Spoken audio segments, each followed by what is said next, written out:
আসসালামু আলাইকুম। কেমন আছেন আপনারা সবাই? আশা করি খুব ভালো আছেন।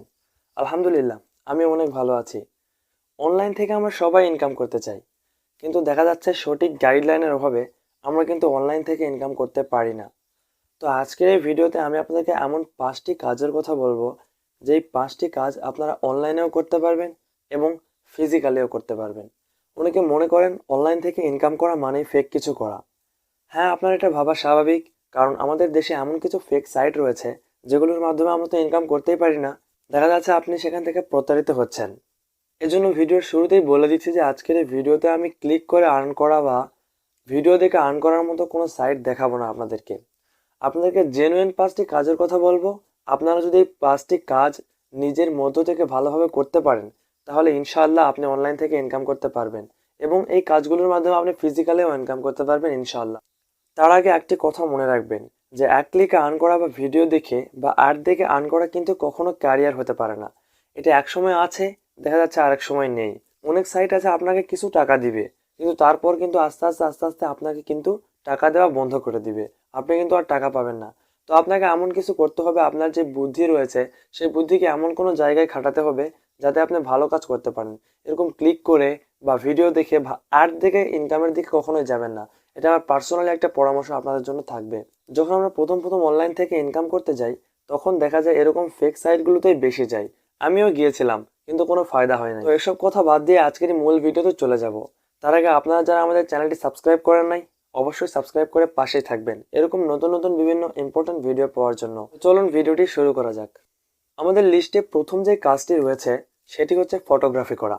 আপনি চিন্তাও করতে পারবেন না যে ফটোগ্রাফি করাটা কতটা ডিমান্ডেবল বর্তমান বাজারে। আপনি কিন্তু অনলাইনেও ফটোগ্রাফি করতে পারেন। আপনার হয়তো একটা ফেসবুক পেজ থাকবে, আপনার হয়তো একটা ওয়েবসাইট থাকবে, সেখানে কিন্তু আপনি ক্লায়েন্ট পেতে পারেন।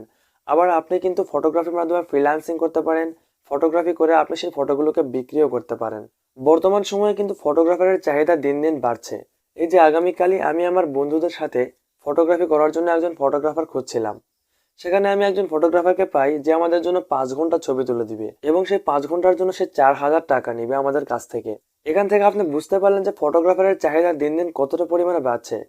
এখন আপনি বলতে পারেন যে অলরেডি তো অনেক ফটোগ্রাফার আমাদের চারপাশে রয়েছে, তাহলে আপনি কি করবেন? হ্যাঁ, আপনাকে নতুন কিছু করতে হবে। এই ফটোগ্রাফির মাধ্যমেই নতুন কিছু করতে হবে। আপনি একটা এজেন্সি টাইপ দাঁড় করাতে পারেন, যেখানে দেখা যাচ্ছে আপনার কাছে অনেক ফটোগ্রাফার থাকবে। তারা কি করবে? ফটো তুলবে, ভিডিও করবে, বিভিন্ন ইভেন্ট ম্যানেজমেন্ট করবে, ইত্যাদি কাজ তারা করবে। আপনি কি করবেন? সেই ফটো বা ভিডিও এডিট করে সুন্দর করে ফ্রেমে বাঁধিয়ে আপনার কাস্টমারদের কাছে ডেলিভারি দিবেন। তাহলে দেখা যাচ্ছে আপনি এখানে নতুনত্ব কিছু একটা করছেন। আর আপনার বাসা যদি গ্রামের দিকে হয়ে থাকে, তাহলে এটি তো আপনার জন্য আরও একটি প্লাস পয়েন্ট। কারণ গ্রামের দিকে কিন্তু এখনও অতটা পরিমাণে ফটোগ্রাফি শুরু হয় নাই। ফটোগ্রাফি কিন্তু আস্তে আস্তে গ্রামের দিকে শুরু হচ্ছে। এই সুযোগটা কাজে লাগিয়ে আপনি ফটোগ্রাফির বিজনেসটা দাঁড় করাতে পারেন এবং অনলাইন থেকে ফটোগ্রাফি করে আপনি অনেক টাকা ইনকাম করতে পারবেন। শুধু আপনাকে একটু শিখে নিতে হবে ফটোগ্রাফি করা, এডিটিং করা এবং যাবতীয় বিষয়। আবার আপনার ফটোগ্রাফি নাও শিখতে হতে পারে। যদি আপনার কাছে ভালো ভিডিও এডিটর থাকে, ভালো ফটোগ্রাফার থাকে, তাহলে আপনাকে সব কিছুই করতে হবে না। আপনি শুধু তাদেরকে ক্লায়েন্ট ধরে দিবেন, তারা কাজ করবে, সেখান থেকে আপনি 20 কিংবা 30% নিয়ে নিলেন। এখান থেকেও কিন্তু আপনার আর্নিং হওয়ার সম্ভাবনা রয়েছে। আমাদের এই লিস্টে 2 নম্বরে যে কাজটি রয়েছে সেটি হচ্ছে ছাত্রদের জন্য। যারা ছাত্র রয়েছেন তারা টিউশনি করে কিন্তু ইনকাম করতে পারবেন। আপনি কিন্তু টিউশনি অনলাইনেও করাতে পারেন। আপনি অনলাইনে বিভিন্ন ভিডিও রেকর্ড করে টিউশনি করাতে পারেন, আবার বিভিন্ন লাইভ ক্লাসেও টিউশনি করাতে পারেন। আপনি যদি ভালোবাসার সহিত ছাত্রদেরকে পড়াতে পারেন, তাহলে ছাত্রর অভাব হবে না। অধিকাংশ স্টুডেন্টের জীবনের প্রথম আর্নিং হয় এই টিউশনের মাধ্যমে। একসময় আমিও টিউশনি করাইছি, তাই আপনাদেরকে বলছি যে টিউশনি করানোর মাধ্যমে কিন্তু আপনি একটা ক্যারিয়ারও দান করাতে পারেন। কারণ বর্তমান সময়ে টিউশনের একটা ভালো চাহিদা রয়েছে। শুধু আপনাকে ছাত্রদেরকে ভালোভাবে পড়াতে হবে, ভালোবাসা দিয়ে ভালোভাবে শেখাতে হবে ছাত্রদেরকে, তাহলে ছাত্ররা আপনার কাছেই থাকবে। তো এর মাধ্যমে কিন্তু আপনি টিউশনি করে অনলাইন থেকে কিংবা ফিজিক্যালি যে কোনোভাবে আর্নিং করতে পারছেন। আমাদের লিস্টে 3 নম্বরে যে কাজটি রয়েছে এটি বর্তমান বাংলাদেশে প্রচুর ডিমান্ডেবল। সেটি হচ্ছে ফ্রিল্যান্সিং করা। ফ্রিল্যান্সিং এর বিষয় নিয়ে যাবতীয় বলতে গেলে আরও একটি পুরো ভিডিও হয়ে যাবে, সুতরাং এই ভিডিওতে বলা যাবে না। সংক্ষেপে কিছু কথা বলছি শুনুন। আপনি ঘরে বসে কম্পিউটার এবং ইন্টারনেট ব্যবহার করে বাইরের দেশের কোনো কাজ করে দিবেন, এবং সেটি বাইরের দেশেরও হতে পারে, বাংলাদেশেরও হতে পারে।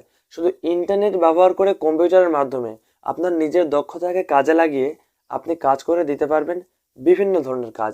আর এই ইন্টারনেটের মাধ্যমে যে কাজগুলো করা হয় সেগুলোকে বলা হয় ফ্রিল্যান্সিং। এখানে বিভিন্ন ধরনের কাজ করা যায়, যেমন গ্রাফিক্স ডিজাইন, ওয়েব ডিজাইন, আরও অনেক কাজ রয়েছে। যদি আপনারা এই বিষয়ে পুরোপুরি ভিডিও চান তাহলে আমাকে কমেন্ট বক্সে জানিয়ে দিবেন, আমি পুরো ভিডিও নিয়ে আসবো ইনশাল্লাহ। ফ্রিল্যান্সিং সম্পর্কে যাবতীয় বিষয় আপনাদেরকে জানাবো আমি। বর্তমানে কিন্তু ফ্রিল্যান্সিং এর ক্যারিয়ারটা অনেক মজবুত। ফ্রিল্যান্সিং কিন্তু বর্তমানে অনেক ভালো একটা পজিশনে রয়েছে। সুতরাং আপনি যদি ভালো একটা দক্ষতা অর্জন করতে পারেন তাহলে আপনার জন্য ফ্রিল্যান্সিং পথটা উন্মুক্ত। শুধু আপনাকে একটু সময় দিয়ে কাজ শিখতে হবে, এটাই প্রথম একটি বাধা। সবাই এটা করতে পারে না, তবে আপনি যদি করতে পারেন গুড লাক, আপনার জন্য অনেক ভালো। আমাদের লিস্টে 4 নম্বরে যে কাজটি রয়েছে সেটি হচ্ছে এডিটিং করা। সেটি হতে পারে ফটো এডিটিং, ভিডিও এডিটিং, যে কোনো এডিটিং হতে পারে। যেমনই আমাদের বাংলাদেশ মার্কেটে ফটোগ্রাফির চাহিদা বাড়ছে, তেমনি ফটো এডিটর বা ভিডিও এডিটরের চাহিদাও কিন্তু বাড়ছে।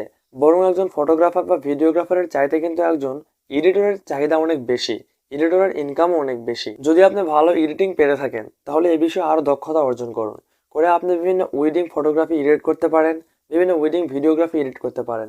আর আপনার যদি এই বিষয়ে ভালো দক্ষতা থাকে তাহলে এই বিষয়ে আপনি ফ্রিল্যান্সিংও করতে পারেন। দেখা যাচ্ছে আপনি বিভিন্ন বাইরের দেশের কান্ট্রির ফটোগুলো এডিট করে দিতে পারবেন। আপনি যদি ভালো ভিডিও এডিটও করতে পারেন তাহলে আপনি বাইরের কান্ট্রির হয়ে কিন্তু ভিডিও এডিটিং এর কাজ করতে পারবেন, যার মাধ্যমে আপনার ক্যারিয়ারও দাঁড়িয়ে যেতে পারে।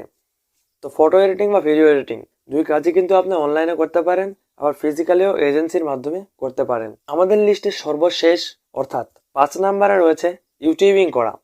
আপনার হাতে যদি সময় থাকে, আপনার যদি ইউটিউবিং করতে ভালো লাগে তাহলে আপনি ইউটিউবিং করতে পারেন।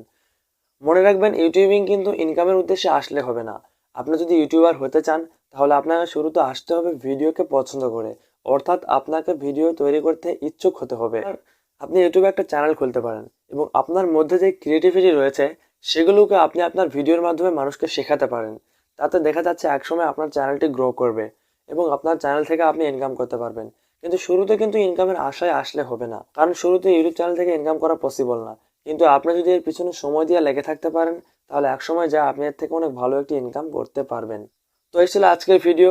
কেমন লাগলো অবশ্যই কমেন্ট করে জানিয়ে দিবেন, লাইক দিয়ে একটা উৎসাহ দিবেন, সাবস্ক্রাইব করে আইবি টেকনোলজি গাইডের সাথে থাকবেন। দেখা হবে আগামী সপ্তাহে নতুন কোনো একটি ভিডিওতে। ততক্ষণ পর্যন্ত ভালো থাকুন, সুস্থ থাকুন, আইবি টেকনোলজি গাইডের সাথে থাকুন। ধন্যবাদ সবাই।